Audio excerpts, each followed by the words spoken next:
25 साल हो गए मुझे थिएटर में काम करते हुए। और थिएटर में मैंने माशाल्लाह तकरीबन सभी फनकारों के साथ काम किया है। मोइन अख्तर साहब, अल्लाह उनको जन्नत में जगह दे, शौकी खान साहब, बब्बू बराज साहब और अमानुल्लाह साहब। लेडीज में से भी माशाल्लाह मोस्ट सीनियर आर्टिस्टों के साथ काम किया, कोमल नाज, नरगिस साहिबा, मेघा जी।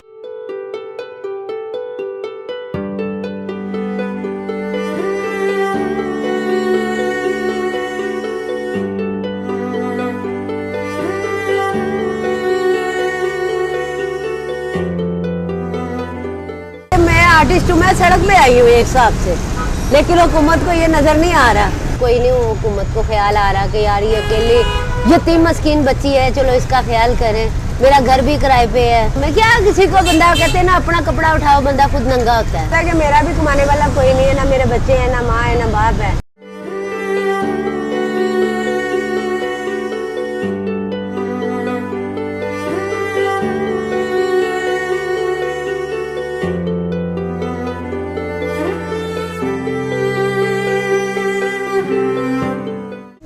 बेसिकली मेरे वालिदैन तो गुजरांवाले के हैं और मेरा ताल्लुक लाहौर शेरावाला गेट के सामने फरूखगंज से है। मैं वहाँ की पैदावार हूँ। 94 में मैं गड़ी शो में आ गए थे मेरे वाले साहब की डेथ के बाद, तो 95 में मैंने थिएटर ज्वाइन किया था। 25 साल हो गए मुझे थिएटर में काम करते हुए। और थिएटर में मैंने माशाल्लाह तकरीबन सभी फनकारों के साथ काम किया है। मोइन अख्तर साहब, अल्लाह उनको जन्नत में जगह दे, शौकी खान साहब, बब्बू बराज साहब और अमानुल्लाह साहब। लेडीज में से भी माशाल्लाह मोस्ट सीनियर आर्टिस्टों के साथ काम किया, कोमल नाज, नरगिस साहिबा, मेघा जी और बहुत से आर्टिस्ट हैं मतलब कि मैंने जिनके साथ काम किया है। और अल्लाह का शुक्र है कि मुझे किसी से कोई आर्टिस्ट के साथ मुझे किसी से कोई इतराज़ नहीं है, यहाँ मुझे किसी से कोई गिला है। जैसे भी है मैंने मेहनत की है और मैंने ये छोटा सा बारबेक्यू रेस्टोरेंट बनाया है। अल्लाह इसमें बरकत करे, जैसे भी है चले। अल्लाह इंशाल्लाह मेरे साथ बड़ों की दुआएं हैं सबकी। मेरे वालिदैन नहीं है, अल्लाह को प्यारे हो गए हुए हैं। मेरी बहन कोई नहीं है, मैं अकेली हूँ। एक मेरा भाई है, वो भी मेहनत मजदूरी करता है। हम मिलकर घर चला रहे हैं। और अगर आर्टिस्टों की हुकूमत अगर सुन रही है तो आर्टिस्टों के बारे में मैं ये कहना चाहती हूँ कि आर्टिस्टों के लिए कुछ करें, वरना सभी अपने घर भरते हैं। जो भी आता है अपने घर में लेके जा रहा है। अब जैसे कि इमरान खान साहब कह रहे हैं कि मेरा इसमें वजीर आजम या जो भी है इसमें मेरा गुजारा नहीं हो रहा, तो गरीब आवाम का कैसे गुजारा हो रहा होगा? गरीब आवाम तो सड़कों पे आ गई। अब जैसे कि मैं आर्टिस्ट हूँ, मैं सड़क पे आई हूँ एक हिसाब से, लेकिन हुकूमत को ये नज़र नहीं आ रहा कि भाई ये हमारा सरमाया है, आर्टिस्ट हमारा कौम का सरमाया है। अब आप बाहर के मुल्कों में चले जाओ, इंडिया या इधर यूरोप कंट्री में या अमेरिका में, उधर आर्टिस्टों की कितनी कदर है। यहाँ हुकूमत आर्टिस्टों की कदर नहीं करती, यहाँ आम इंसान की कदर नहीं है। आर्टिस्ट तो कुछ भी नहीं है। मैंने वो कमाया नहीं है जो लोगों ने कमाया, क्योंकि मेरे पीछे अल्लाह के अलावा किसी की सपोर्ट नहीं थी। मुझे अल्लाह आपको पता है सबको उसने देना है, हर के हिस्से में देना है। किसी को ज़्यादा दे देता है, किसी को कम दे देता है, लेकिन फिर भी शुक्र है अल्लाह का कि अल्लाह ने मुझे किसी का मुताज नहीं किया। हाँ, मेरी वालदा का जब हॉस्पिटल में दाखिल थी तब मेरे आर्टिस्टों ने मेरी हेल्प की है, हुकूमत ने मेरी हेल्प नहीं की। नसीम इक्की साहब को अल्लाह ज़िंदगी तंदुरुस्ती दे, उन्होंने मेरी बड़ी हेल्प की थी और अब भी करते हैं सारे। नासिर चिन्नोटी साहब ले लें, मतलब जितने भी है ये आर्टिस्ट ना अभी भी मेरी हेल्प कर रहे हैं थोड़ी बहुत, जितनी भी है। कभी कर देते हैं, कभी नहीं भी करते। उतार चढ़ाव उनमें भी आता ही है ना। तो सेल साहब को अल्लाह ज़िंदगी दे, जो मेरी वालदा हॉस्पिटल में दाखिल थी, उन्होंने मेरी वालदा की मंथ की मेडिसिन लगाई हुई थी, तो 1 महीने बाद उनको मेडिसिन 1 महीने की देते थे वो लेके। बस इस तरह से अल्लाह का निज़ाम चल रहा है। आर्टिस्ट अच्छे हैं, लेकिन आर्टिस्ट के साथ जो है ना हुकूमत वो नहीं सही। आखिरी ड्रामा मैंने किया है 2 मंथ हो गए, लेकिन किसी ने मतलब कि कोई हुकूमत ने इतने मेरा मतलब इंटरव्यू वाले भी आए हैं, मीडिया वाले आ रहे हैं जा रहे हैं, लेकिन हुकूमत इस तरफ कोई नहीं। हुकूमत को ख्याल आ रहा कि यार ये अकेली यतीम मस्कीन बच्ची है, चलो इसका ख्याल करें। मेरा घर भी किराए पे है, मतलब कि अब मैं क्या, किसी को बंदा कहते हैं ना अपना कपड़ा उठाओ बंदा खुद नंगा होता है। सफ़ेद पोशी में इंसान मारा गया हुआ है और कोई बात नहीं। कारोबार में मैंने जब मुझे थिएटर से कुछ नज़र नहीं आया क्या, अब इसमें बस अल्लाह ही है, क्योंकि थिएटर के हालात भी बहुत डाउन जा रहे हैं। प्रोड्यूसर भी बेचारे क्या करें, उन्होंने घर से ला के तो देने नहीं है आर्टिस्टों को पैसे।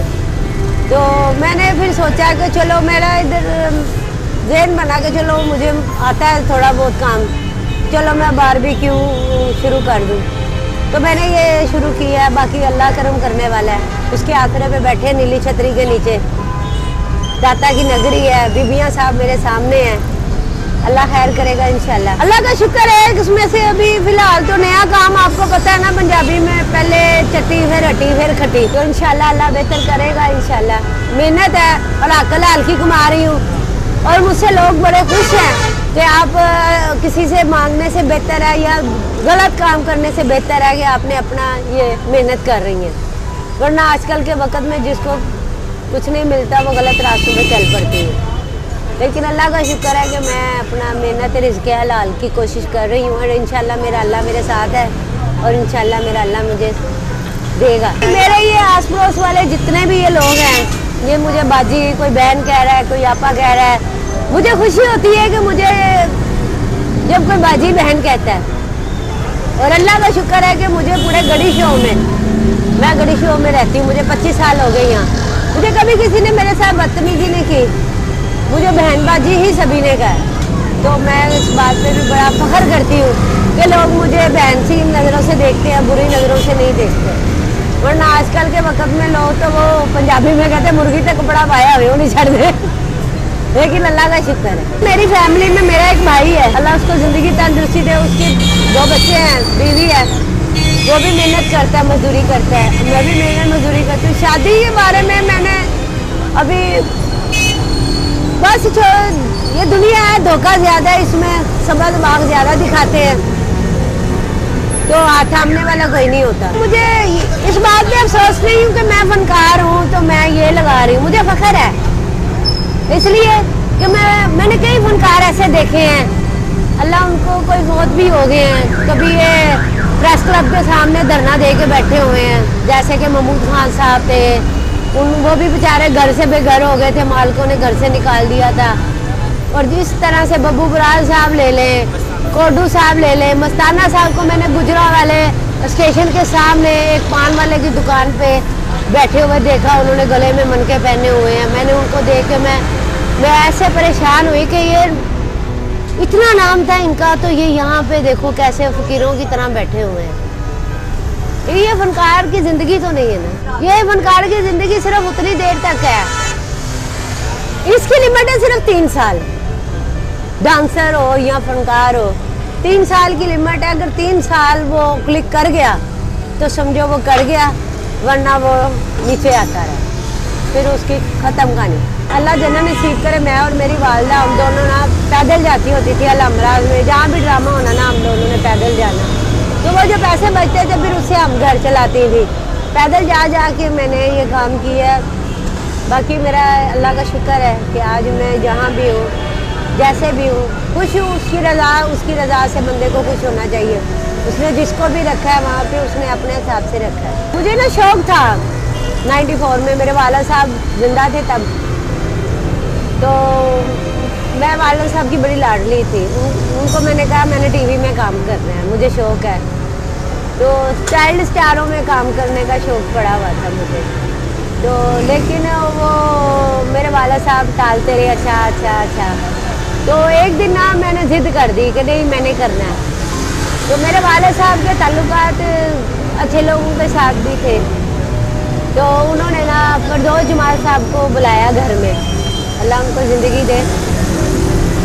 उन्होंने ना मुझे कहा कि बेटा आप क्यों काम करना चाहती हो? मैंने कहा मुझे शौक़ है। तो कहते हैं शौक़ है, इसमें मेहनत बड़ी है। मैंने कहा नहीं मैंने करना है। उन्होंने कहा बेटा आप ऐसे करो, जाओ मेरे लिए चाय लेके आओ। चाय लेने गई, चाय लेके उनको मैंने पेश की। कहते बेटा आप नहीं काम कर सकती टीवी चैनल्स में, बहुत मुश्किल काम है। आप घरेलू वकील, आपको चाय लानी नहीं आती तो आप टीवी में कैसे काम करेंगी? मैंने कहा नहीं मैंने करना है। खैर वो मस्जिद भी मैं हुई। उन्होंने कहा अच्छा ठीक है तुम ऐसे करना, लमरा आना तो वहाँ पे मैं ना बात करूँगा तुम्हारी। खैर मैं वो तसल्ली होगी कि मुझे भी काम मिलेगा। उसके बाद मैं चुप कर गई। तो फिर उसी दौरान में मेरे वाला साहब का ब्रेन हैमरेज हो गया। तो मैंने सोचा कि अब तो और तो कोई काम नहीं है। माशाल्लाह हमारा होटल था नारकली कुतुबुद्दीन ऐबक रोड पे, पहले प्रेस था, उसके बाद फिर होटल बनाया मेरे वाले साहब ने।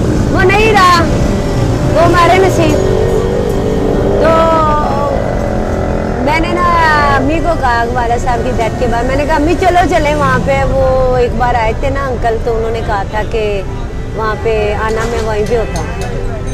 हम लोग गए, मैं और मेरी वालदा माल पे फिर रहे हैं, लेकिन अलमरा के 2 नंबर गेट के पास ही खड़े हैं। लेकिन हमें ये नहीं पता था कि अलमरा के पास ही खड़े हैं, अलमरा यही है। एक आर्टिस्ट वहाँ से यूसुफ अंजम साहब गुजर रहे थे, उनसे हमने पूछा, हमें नहीं पता था कि वो आर्टिस्ट है। मेरी अम्मी ने कहा बेटा ये अलमरा किधर है। मेरे वो यूसुफ साहब ने कहा कि जी माँ जी मैं अलमरा ही जा रहे हैं, आ जाओ मेरे नाल।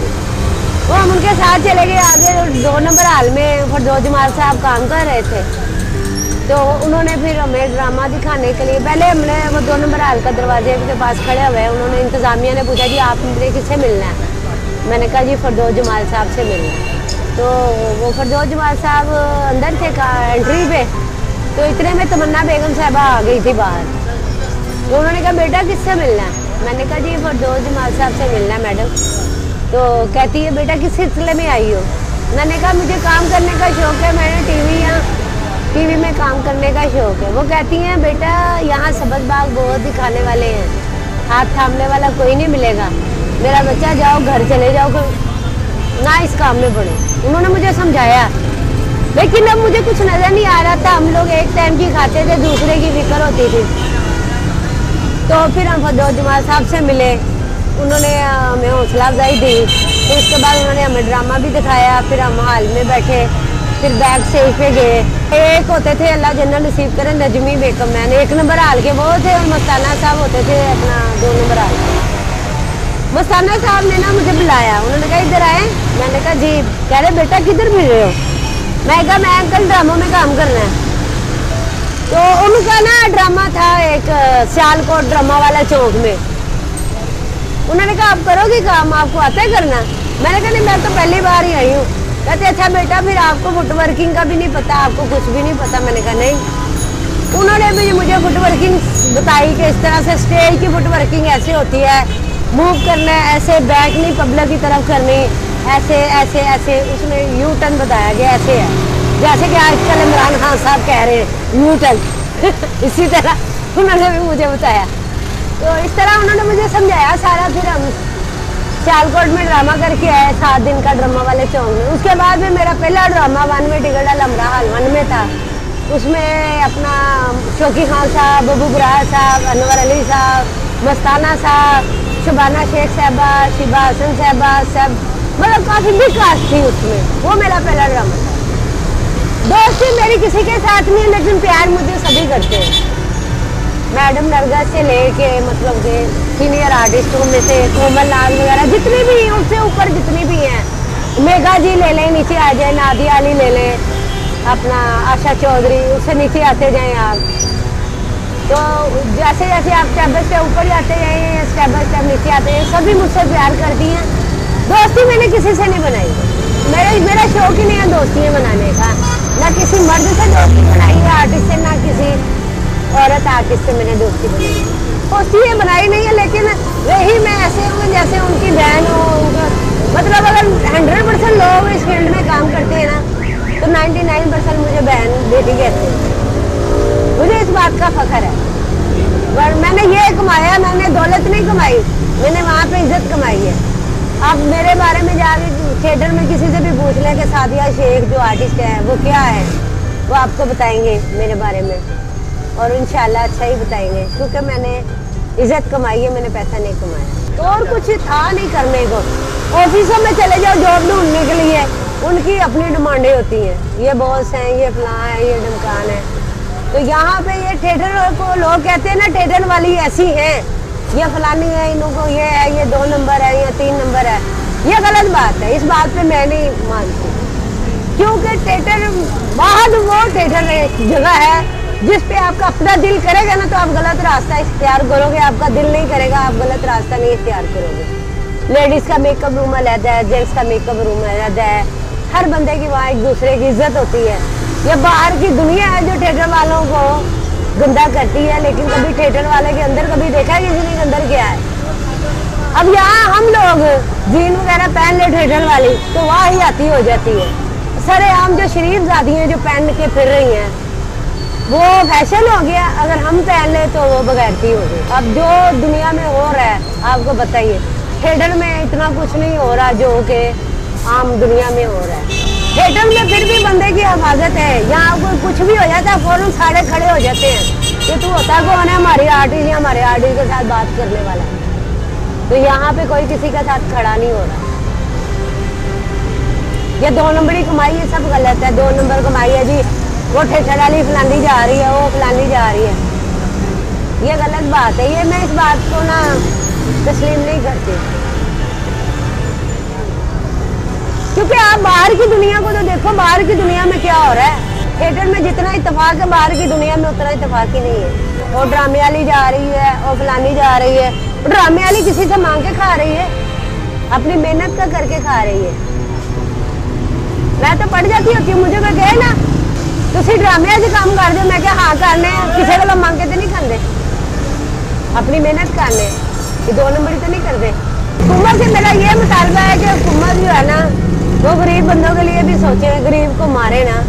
गरीब तो पहले बेचारा मरा होता है, उसको और मारने पे चले हुए। महंगाई वो आसमानों को छू रही है। अब जिसके 4-5 बच्चे हैं वो 1 किलो आटा लाएगा तो वो एक टाइम की खाएगा, दूसरे टाइम की कहाँ से वो लाएगा। वो ये इसीलिए कतरों की हालत हो रही है ना, कोई बच्चों को मार रहा है, कोई बीवी को मार रहा है, कोई कुछ है, कोई खुदकुशी कर रहा है। इसी वजह से ये सब हो रहा है। अगर हुकूमत महंगाई पे कंट्रोल कर ले, और सेकंड बात ये है कि आर्टिस्टों के बारे में भी कोई ख्याल कर ले, उनको भी कोई मंथली लगा दे या उनके लिए कोई ऐसा आशियाना बना दे तो जो गरीब आर्टिस्ट है उनमें वहाँ पे वो रहे, अपना सिलसिला चलाएं। मेरी तो यही हुकूमत से अपील है। मेरे लिए भी ये मुतालबा है कि मेरा भी कमाने वाला कोई नहीं है, ना मेरे बच्चे हैं, ना माँ है, ना बाप है। तो हुकूमत को कुछ ख्याल करना चाहिए कि कोई वजीफे लगाए ना इन आर्टिस्टों के जिनका आगा पीछा कोई नहीं है। बड़ों के तो माशाल्लाह सभी, अब वो उनको 3-3 लाख रुपए घरों में पहुंच रहे हैं। शौकत अली है, बेशक बात कर देना, मैं कोई सिंगरों की दुश्मन नहीं हूँ, लेकिन शौकत अली खान साहब को घर में 3 लाख पहुंच गए हैं, हुकूमत ने दिए, किस लिए? उनका हक बनता है, बताएं मुझे। तो ये जाती हुकूमत भी कर रही है, तो हुकूमत को इतनी अच्छी नहीं है, हुकूमत भी बड़ों को बढ़ती है। तो ना ही मैंने बंदा चंदा कोई नहीं रखा हुआ, मैं खुद ही सब कुछ करती हूँ। क्योंकि बंदा रखूंगी उसके लिए मुझे पैसे चाहिए, उसने जाना है खर्चा मांगना जाते हुए। लेकिन अभी मेरा नया काम है तो मैंने कभी पहले इसको खुद स्टैंड करूँ, फिर मैं बंदे भी रखूँगी। मैं खुद ही मसाले लाती हूँ, खुद ही कीमे बनाती हूँ, मैं रेडीमेड कोई चीज़ नहीं लाती। मतलब होता है ना कि अब वो कुछ लोग हैं ऐसे तो वो गाय की सीढ़ी का कीमा बना के बेच रहे हैं उजरी डाल के, मैं वो नहीं बना रही। बेशक आप चेक कर लेना, मैं बकायदा गोश्त लेती हूँ और फिर बनाती हूँ। मजीद अच्छी वीडियोस देखने के लिए हमारा चैनल नबील रशीद सब्सक्राइब करें।